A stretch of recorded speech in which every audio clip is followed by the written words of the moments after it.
10 de la noche y es la hora de opinar. Hoy comienza la semana y como todos los lunes tendremos nuestra mesa de debate con Héctor Aguilar Camín, Jorge Castañeda y en esta ocasión Ana Laura Magaloni para discutir tres temas muy polémicos. Primero, vamos a examinar la destitución de Santiago Nieto como fiscal electoral y sus consecuencias. Luego vamos a hacer un balance de los triunfos y tropiezos del Frente Ciudadano, conformado por el PAN, PRD y Movimiento Ciudadano, rumbo a las elecciones de 2018. Y para terminar, vamos a discutir la crisis que atraviesa España luego de que Cataluña declarara su independencia y el gobierno aplicara medidas drásticas en represalia. Así que quédese aquí en Foro TV que ya comenzó la hora de opinar.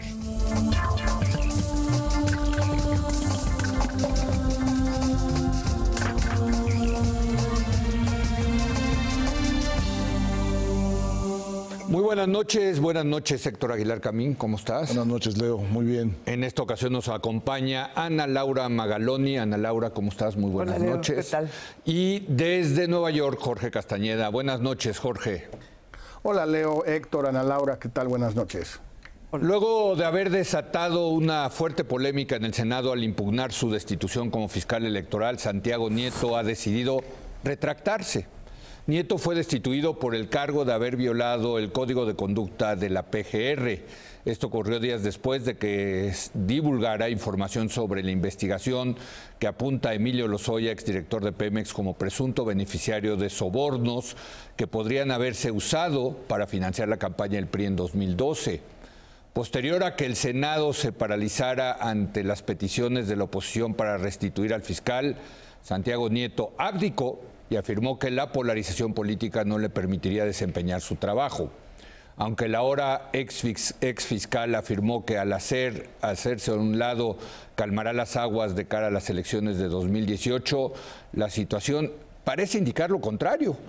Ahora el Senado deberá pasar de las objeciones a las propuestas para elegir a un nuevo fiscal electoral que logre generar confianza y consenso entre los partidos. Se necesitan 2/3 partes del Senado para votar al nuevo fiscal. Así que la saga de Santiago Nieto continúa aún sin ser protagonista y creo que va a tener fuertes repercusiones en el panorama institucional. Ana Laura, hace unos días hablábamos del tema del procurador, la fiscalía. Pues resulta que hoy no hay ni fiscal, ni fiscal anticorrupción, ni fiscal electoral. Un desastre. ¿Qué nos dice eso, no? Sí. El tema de la fiscalía está ahora sí estirándose la liga a más no poder, ¿no? Y me parece que el caso del fiscal de Santiago Nieto es como entender perfectamente por qué esa reforma está atorada. O sea, tú tienes a un fiscal incómodo y ¿qué haces? Inventas, ¿no? O sea, buscas en todos tus preceptos legales que nunca se aplican esta cosa de el código de conducta. No, pero después lo fundamentó en el Código Nacional de Procedimientos Penales, que es cierto, hay una reserva a la investigación. Y cuando hay una reserva a la investigación que nunca se aplica en México, que recurrentemente vemos filtraciones, pero ese artículo te sirve para sacar a un funcionario incómodo de la PGR. ¿Y por qué acaba denunciando, pues renunciando a la fiscalía? Porque de todas formas lo iban a meter al bote si no acababa renunciando a la fiscalía. Mi hipótesis es que los votos, sí, yo creo que los votos los tenía el PRI, que por 2 o 3, pero acababan ratificando la remoción y que él tenía ya averiguaciones previas abiertas como la de Lozoya y otras gentes que se han inconformado frente a la investigación Odebrecht y iba a acabar en el bote. Entonces él claramente negoció vote, mejor me dé, porque no había los votos para que lo hubieran ratificado. Esa es mi hipótesis. Pero hay que decir que lo que estamos viendo es lo que ha insistido mucho Ana Laura a lo largo de estos años, que es el uso político de la justicia, Héctor. Absolutamente. Han escrito un excelente artículo en Reforma analizando con mucho detalle este caso y la absoluta incongruencia entre estas leyes muy exigentes, ¿no? Dice ella, como de nivel Dinamarca, que tenemos y que bueno que sean muy exigentes, y la práctica efectiva de que cómo esas leyes exigentes nunca se vuelven procesos administrativos que las hagan viables, sino queda como a la discreción de la autoridad el usar o no usar, aplicar o no aplicar estas leyes. Al fiscal Nieto se la aplicaron. Sí. A los procuradores que conocemos de tiempo atrás, de nivel federal, de nivel estatal, de cualquiera de las disciplinas en que tenemos procuradores, no se las aplican. Dice Ana, no solo es una cosa, digamos, normal que los procuradores hablen de casos que están bajo su investigación, sino que es la política de comunicación de los procuradores, la política de comunicación real, litigar sus casos en la prensa. Pero entonces, a Santiago Nieto sí le aplican la norma de que esto no se puede hacer, mientras que los usos y costumbres olvidan la norma y todo el mundo hace continuamente lo que no se puede hacer. Recuerda la máxima juarista. Yo la cito como atribuida a Juárez, pero he buscado mucho en dónde la dijo y no he encontrado. Así que probablemente no es de él, pero es perfecta porque dice: a los amigos, justicia y gracia. A los enemigos, la ley a secas. Exacto. Eso es. Entonces, esto es, ¿no? Entonces, así es. Si te pones bien conmigo, soy amable contigo. Si te pones mal conmigo, te aplico la ley. Pero la ley no está hecha para ser una norma general de conducta. No. Está hecha para aplicarse selectivamente como control político. Así es. Ese es el tema. Ese es el tema. Jorge.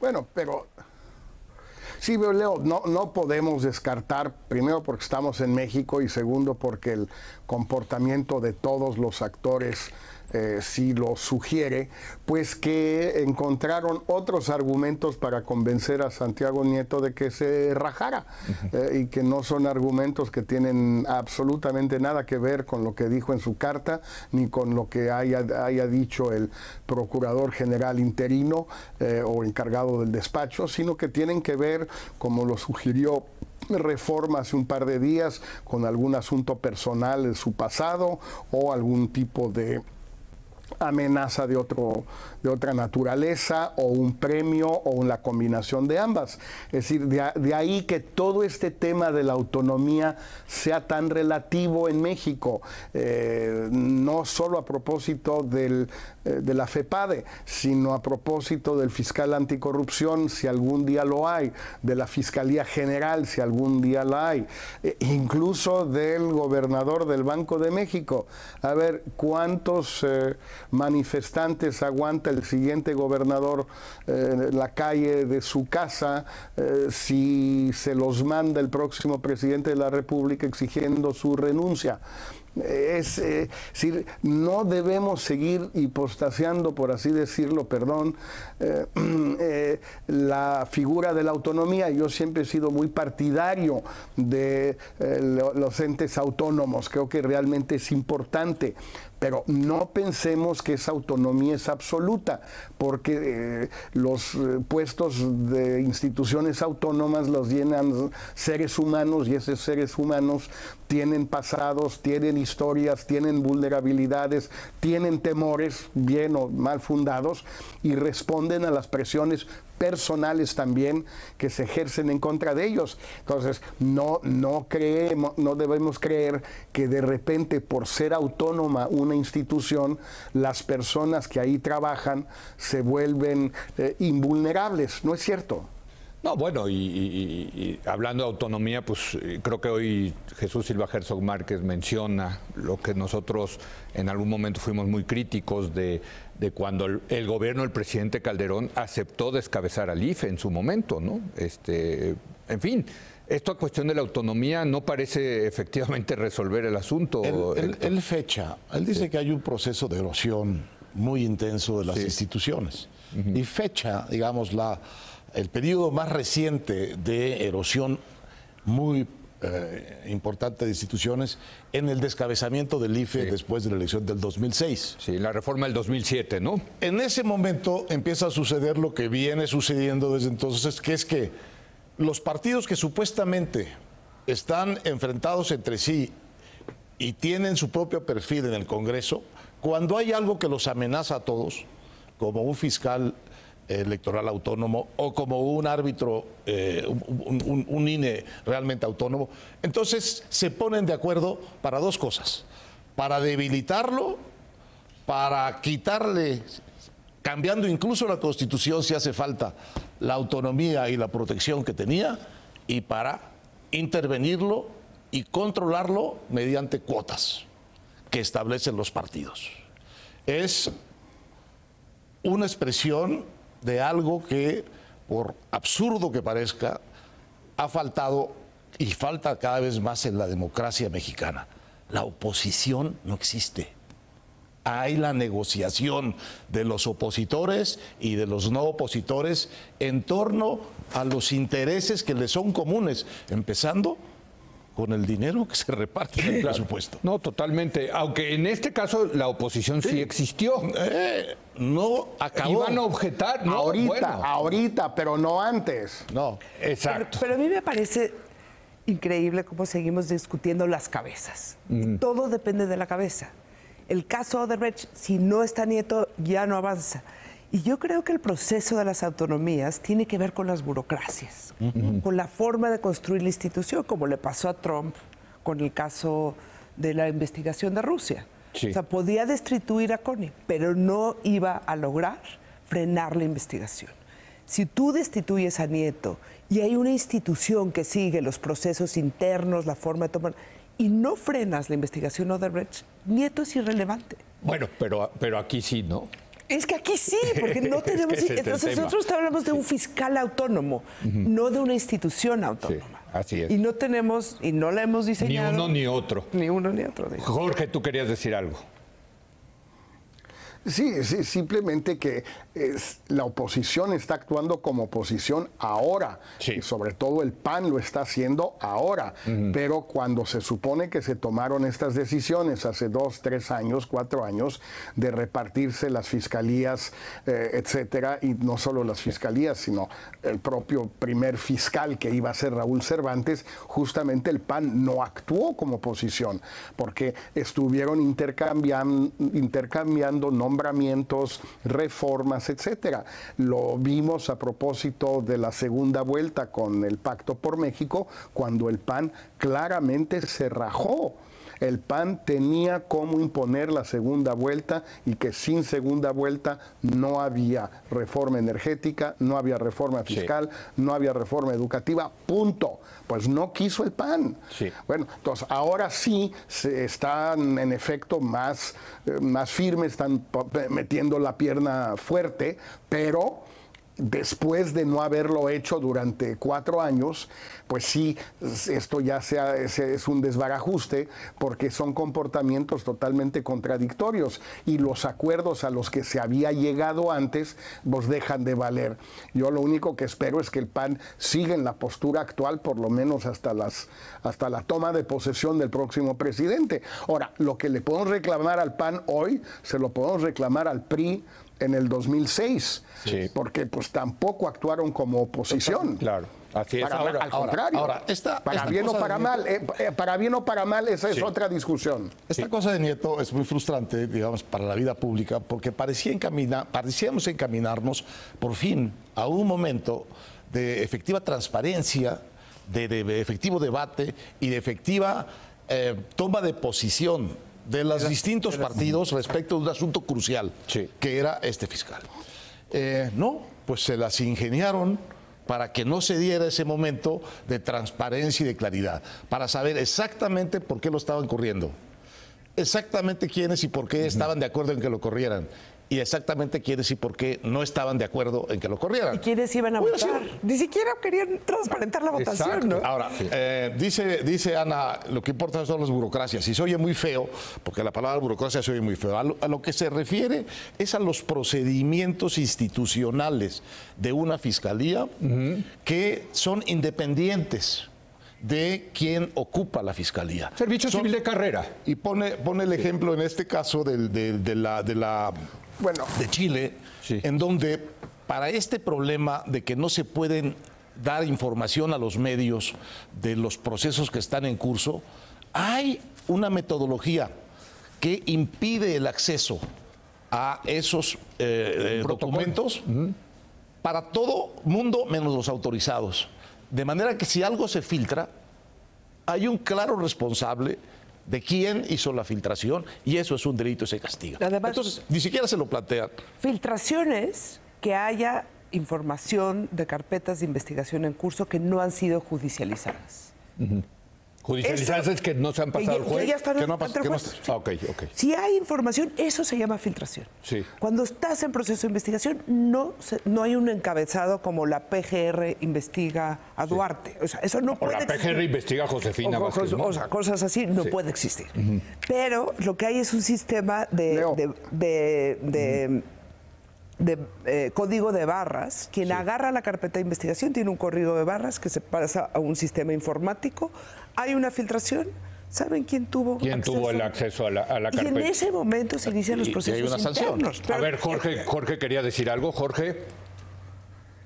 Sí, sobre este punto y el otro, a ver, sí, yo estoy de acuerdo desde luego con Ana Laura que es un tema de instituciones, pero incluso los países con instituciones de gran fortaleza, por ejemplo Estados Unidos, cuando el caso es tan gordo, ¿qué hicieron?